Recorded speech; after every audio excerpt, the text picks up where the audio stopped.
You know what time it is. It's time for some Fullmetal Alchemist. Fullmetal Alchemist. Fullmetal Alchemist. Fullmetal Alchemist. Metal Alchemist. Fullmetal Alchemist. Fullmetal Alchemist. It's been a while, my friends, but I'm back and ready to rumble, ready to continue diving into this series. So, yeah, thank you for your patience, but let's get right into this. Last time we left off with Ed and Al's discovery that Philosopher's Stones are made by sacrificing human lives. In Manga, the actual moments immediately following this are very well done, with music that may be a bit too melodramatic for my taste in Brotherhood's case, but it really brings home just how horrifying this really is. With these scattered notes and crumpled balls of paper surrounding Ed and Al, we see how much energy the brothers have really expended on this particular part of their journey. In the manga, this is the end of the chapter and a cliffhanger of sorts, leaving the reader to wonder what on earth could happen next. It's a great moment in the manga, and one that's executed beautifully.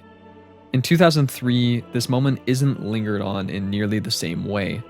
Instead of Ed and Al immediately knowing that Maria Ross and Denny Barash have discovered what happens, Ross stands on the outside of the door listening, and we cut away from this moment to Scar. I would say that this works well enough. This is a moment that in and of itself has enough impact, so we don't need to dwell on it or discuss it further upon immediately discovering it. Although the discussion by no means hurts things in Mangahood. 2003 instead shows the emotional ramifications of this in the next episode. It begins with this creepy opening, a hand reaching up towards a Philosopher's Stone that drips with what appears to be human blood. Behind it there's stone with what appears to be a transmutation circle marked on it, and it's cracked and faded. Hands have, for quite some time now, been a symbol of particular importance in 2003, and this only further solidifies that fact.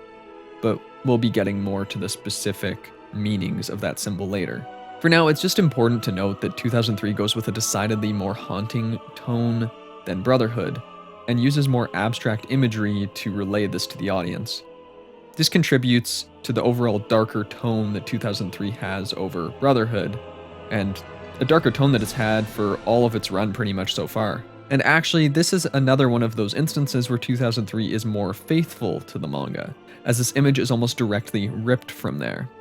This is one of those examples of why when people say that the Brotherhood adaptation was actually closer to the manga in its more lighthearted tone and its constant humor, I'm not so sure.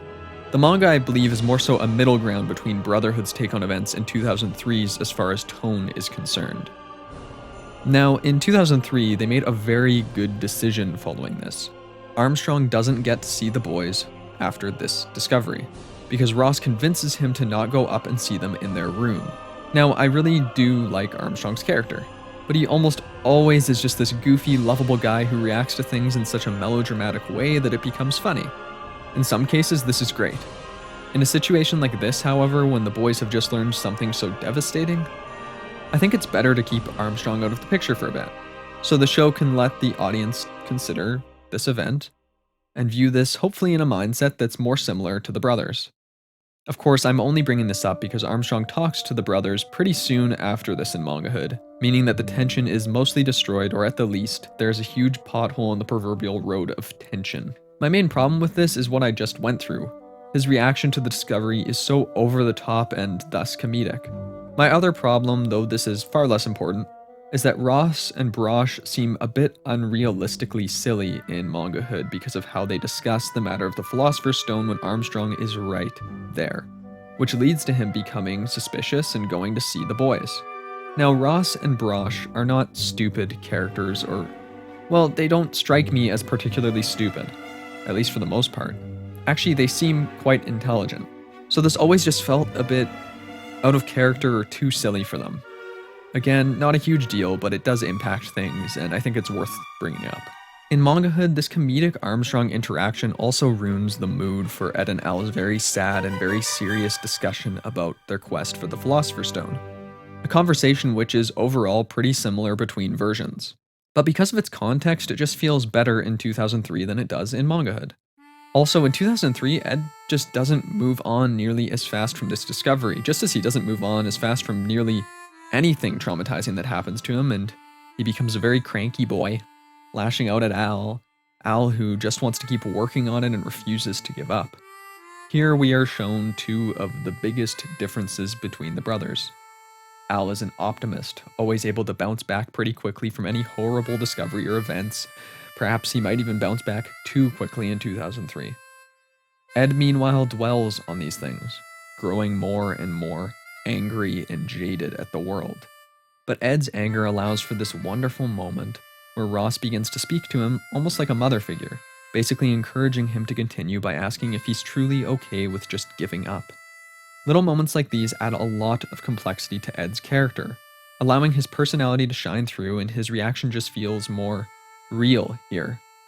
If I had been looking for something like this for so long, I'd get way more upset than even he did. But, some people are still going to complain, saying that Ed is annoying or too childish, even though with this initial reaction, it's so much more powerful when he chooses to continue his research and to find the truth behind the truth. That's one complaint that I honestly just don't get, is the whole Ed's too childish thing. He is a kid. He is childish. Regardless, I love how Ed discovers that the fifth laboratory is where the Philosopher's Stone is probably being made. In all three versions, his logic is sound but impressive, and it's a very realistic display of his intuition and intelligence. But it is important to consider the big difference in how characters react to this discovery in the three versions. In 2003, Ross overall reacts with dignity, telling Ed that he cannot go because this is a grown-up's work. She shows very little visible distress at what she's learning and essentially holds herself together for the boys. She tells him almost desperately that she will look into it herself, which shows the viewer just how much she cares about the boys. And she seems happy and maybe even a bit surprised when Ed agrees. In Mangahood, meanwhile, Ross and Brosh both just don't seem very happy with what they're learning, and Ross declares that she somehow feels like she poked her head into something far too big, and Al has to chastise them by telling them that that's why they told them to pretend they hadn't heard anything about the Philosopher's Stone. In some ways, this places Ross and Brosh below Ed and Al in maturity. Also, because Armstrong is there in Mangahood, Ross doesn't need to take the more leaderly position and just tries to follow Armstrong's orders, which yet again makes her a weaker character than she is in 2003. Now, I don't blame them for being surprised or disgusted at this news. It's just that there is a big difference in their portrayal here, and it's worth bringing up. Of course, Ed and Al sneak out anyways in all three versions, and shit is about to go down. Now, after they sneak out in 2003, there's this scene with Hughes where he's talking about the whereabouts of Scar's body and whether they've found anything yet. The scene has a fairly comedic tone as we see Cheshka working in the background and Hughes going on a rant about his daughter, as he usually does.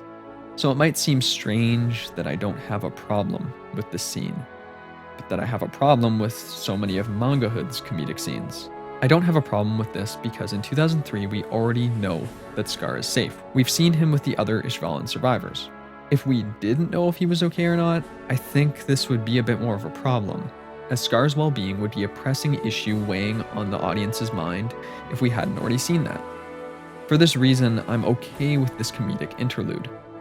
Now, in 2003, after Ed and Al break into the lab, some weird and bad stuff happens. I want to preface this by saying that this isn't a problem that is limited to 2003, and it's not a problem that is limited to this moment of the show. But 2003 especially has a problem with defining the rules of alchemy and sticking to those rules, and I just don't know what the hell's going on sometimes and what sort of technology exists in this world. Of course, this gets way worse later on with the infamous Frank Archer thing when he's like a cyborg or whatever, but it is definitely still a problem here. I mean, what's up with this ball of words in 2003? Why can Scar do this? How does he do it? What are the mechanics of him doing it? I mean, every version of Fullmetal Alchemist has its unexplained or ridiculous moments or usages of alchemy, but this is just particularly strange and there's no real reason for it other than to erase it. But couldn't you have just ripped up the papers? I think it might have been him taking in the knowledge. I'm not sure. Again, I don't know why this is in there, and that's the problem. Also, there's some over-the-top moments that aren't really necessary in 2003. I don't know, what's up with all these booby traps? I guess it's not a huge problem that they're there, but they just feel more ridiculous than necessary. This is supposedly an abandoned government facility, not some ancient tomb out of Indiana Jones. These aren't the only problems with Ed and Al's break-in in 2003, though. It's another relatively small thing, but Ed yelling in the air duct about being short is really loud in this version, and seems just so stupid considering that he's sneaking in somewhere. Now, this very well-timed and comedically brilliant short joke also occurs in Brotherhood and the manga. But in Brotherhood, the voice actor says this with an aggressive whisper, at least in the original Japanese audio, instead of a full-out scream. I mean, he still yells a bit louder than he should, and it's stupid because it's a freaking short joke, but whatever. And in the manga, we can just assume that Ed probably isn't yelling this out. So out of all the versions of this bad short joke, 2003 has committed the worst crime, and now Ed's made it inside. And it's time for his fight with Slicer. Thank you for watching this part of the series. Last video in the series was very long. It was over 30 minutes. I decided to go back to doing the shorter ones, but I'm going to do them maybe every couple weeks or so is going to be the goal around that time frame. I really like putting these out. I actually miss doing them a lot, and I think people like to have them there. They like to have them semi-regularly, so I'm going to try to do that. So either way, though, just like, again, thank you for watching this. Like, the support in the series is just fantastic, and I really appreciate it.